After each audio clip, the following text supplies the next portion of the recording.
pueblo, está dentro de Urbana Kinana, creciendo cultura de Aruba por basta años y donando un show de luz. No estamos competindo con ningún otro género, sino es algo para estimular al pueblo, para trazer ambiente, paz, para la temporada de Pascua y Año Nuevo. John, contame un poco. ¿Cómo es la tradición aquí comienza? ¿Cómo ela nace? A tradição começa roupa atrás, tempo me defunto tata, está na vivando na pontão. Bem com algo parecido assim, então nós cresce com ele, tem na grande, então depois ama se com ele. Saindo do pontão, mas vai viver na Palm Beach, casando com meu defunto senhor tempo aí. Então me dá na Palm Beach algo assim aqui para par de anos, depois como atrás me casa que não. Mas bem que não, então nós siga a tradição, já que nós temos 22 anos, quase todo ano nós está tornando quase a mesma coisa, nós está cambiando algum estilo, mas nós siga a tradição. 22 anos sem saber que não. E John, você tem botinho? Sim, eu tenho 2 anos.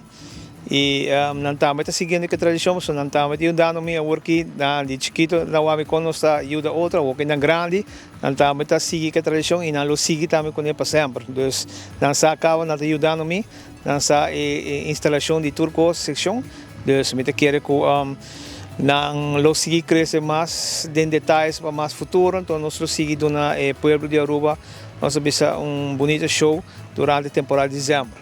Bueno, normalmente nós começamos já em outubro, nós fazemos todo lugar limpo para mim.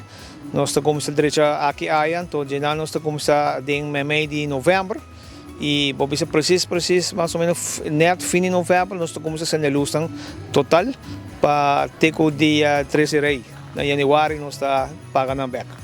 E de caso aqui você está se sabe, John? Não, a mim comi 12 anos só.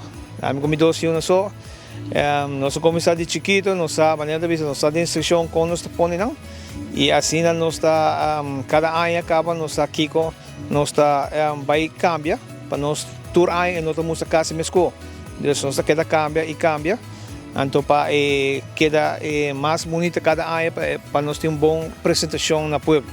Ok, me tem pueblo general que passa na Turibana 50X, nós estamos fazendo luz por 16h30 até 18h da noite. É fácil para ir para o Café 80 Gisela na norte, botar coi bomang direito para arriba, e para mim caminho de asfalto man Robes para norte. Bota corre um ticket atrás, se buscar riba Google Maps Turibana 50X, lo bota chega na direção rápido. Diz dá drive-thru, passa que banda, saca pics e filma e vou ter recuerdo também de temporada aqui de luz.